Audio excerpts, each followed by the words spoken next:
I just graduated from Montana State University, and I am returning home, hopefully to loaf for the next 2 weeks, and then get ready for this big trip.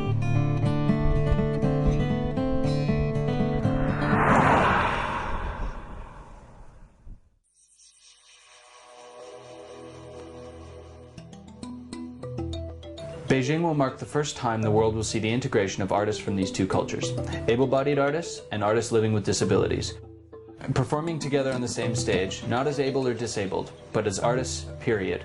The mission of this concert series is to highlight the excellence that exists in all communities.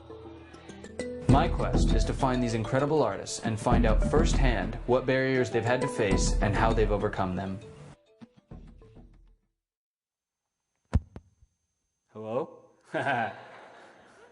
And basically what I'm going to be talking about tonight is the rolling exhibition, how I got to the point of actually taking and collecting all these photos, or stares as it will, and what it actually means. The rolling exhibition in its most simplest form is I rolled around as a legless guy on a skateboard and let people stare at me and I took their photograph. That's why it's called the rolling exhibition. I literally rolled around the world and exhibited myself in order to get these stares. That's the reason I guess I chose to pursue this project photographically as well, is that, you know, that moment of engagement, that moment of, you know, kind of true human reflex is just that, it's a moment. This urge to stare is something that everybody has, and it happens to everybody else. And curiosity and the urge to tell stories, right?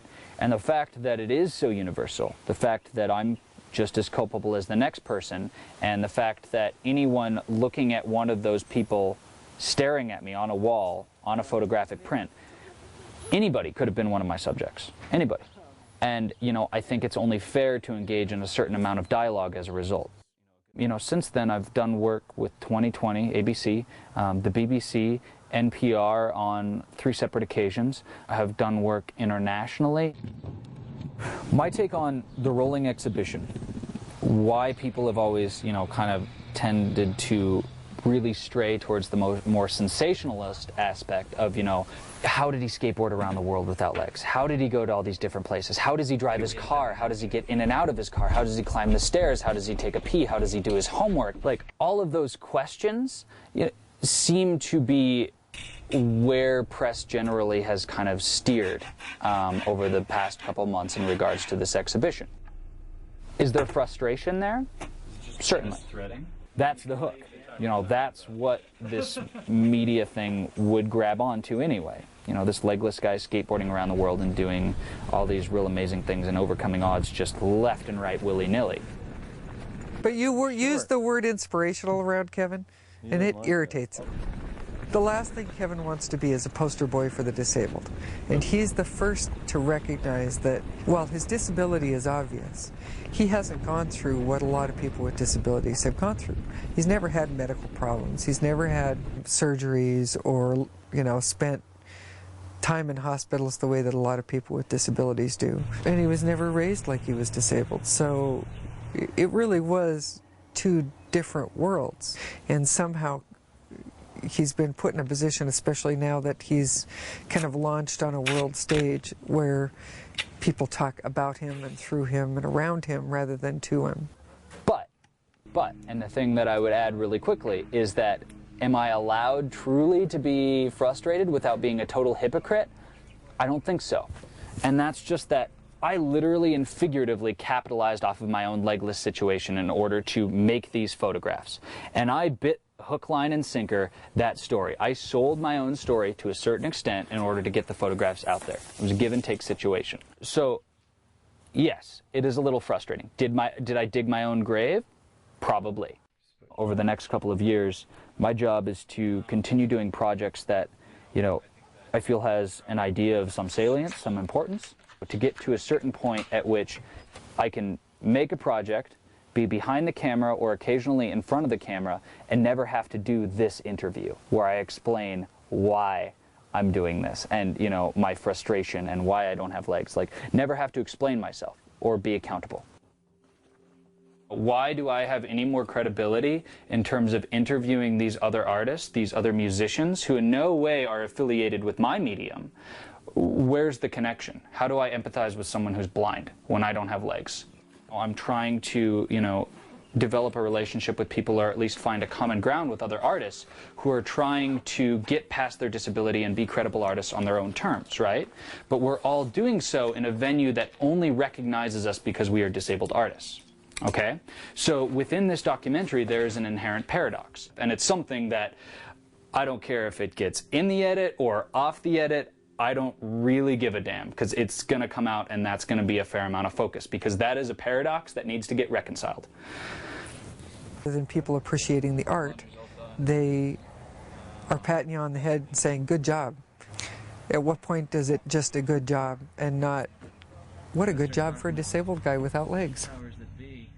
The initial impression, you know, everyone was overtly friendly, really nice, of course would stare quite openly.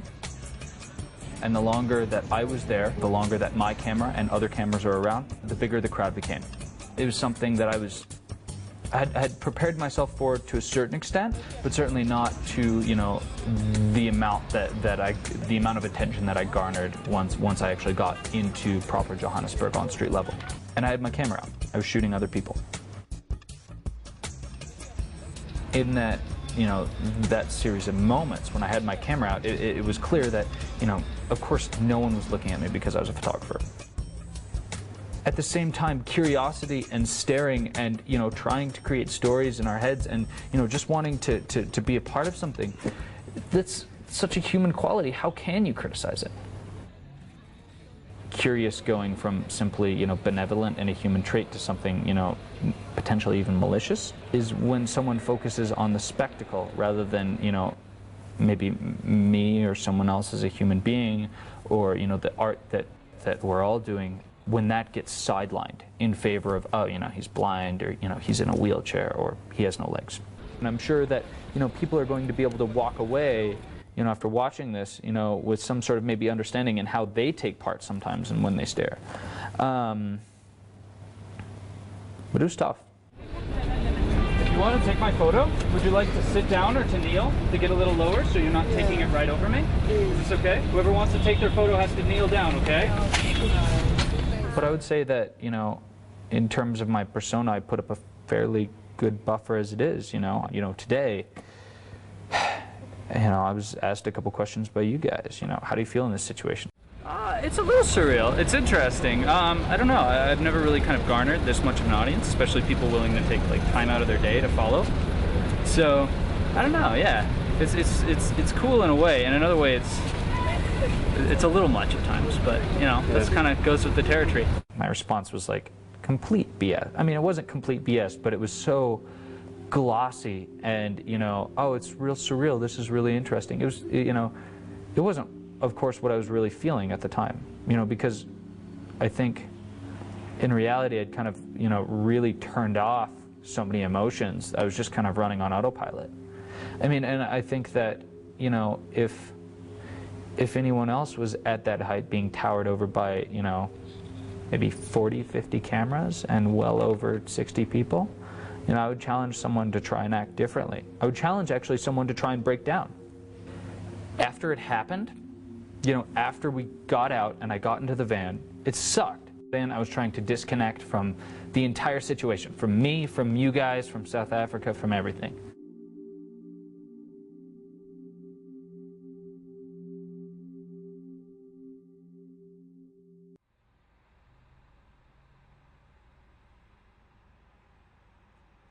I'm leaving South Africa with, I think, the lesson that my cynicism has been born of the luxury that I've led in my life up in North America.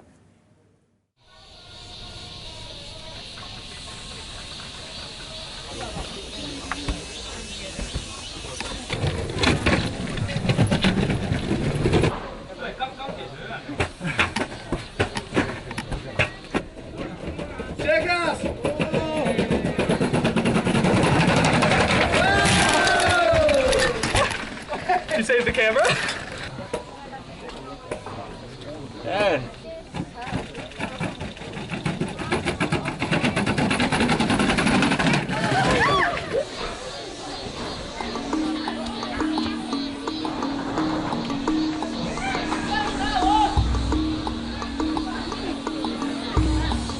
Our final destination is Beijing, China.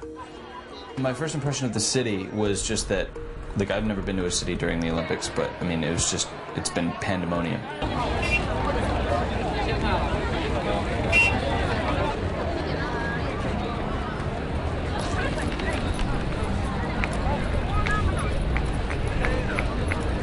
I'm getting a ton of attention, so I'm attracting crowds sometimes almost on par in size with the crowds that I had in Johannesburg.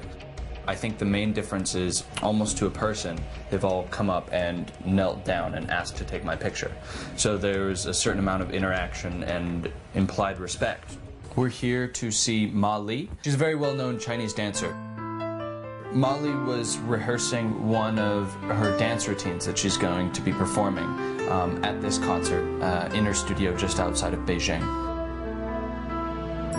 I'm sitting here in the 跳舞是就是说你从你的这个感觉上，从你的心里边，把你舞蹈嘛，就是把你想要说的话要说出来，就是说把你的情感、你的思想。Filled with hope and faith and passion, it's telling me there's so much more that I can be. 他听这个曲、听这个音乐的时候，他会融入自己的内心的一些思想与这种灵魂吧，这音乐的灵魂，他会融入进去，所以他这个即兴发挥就不由自主的那种内心的那种激情和热情就会奔放出来，就不同的这个动作的一种状态，就是说很积极、很乐观、向上这种状态体现出来。那当然会有一些舞蹈的东西元素在里面，肯定我会用一些技巧比较大一些的动作，弹跳啊、喜悦这种。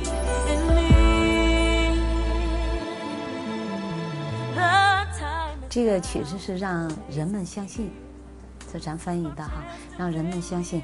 但是我就会用我自己的想法去表现出来，因为我是中国人，我就希望把我们中国人这种人的这种刚毅、这种坚强、这种自信表现得更突出一些，而且这种乐观的、这种积极向上的这种精神状态要表现出来。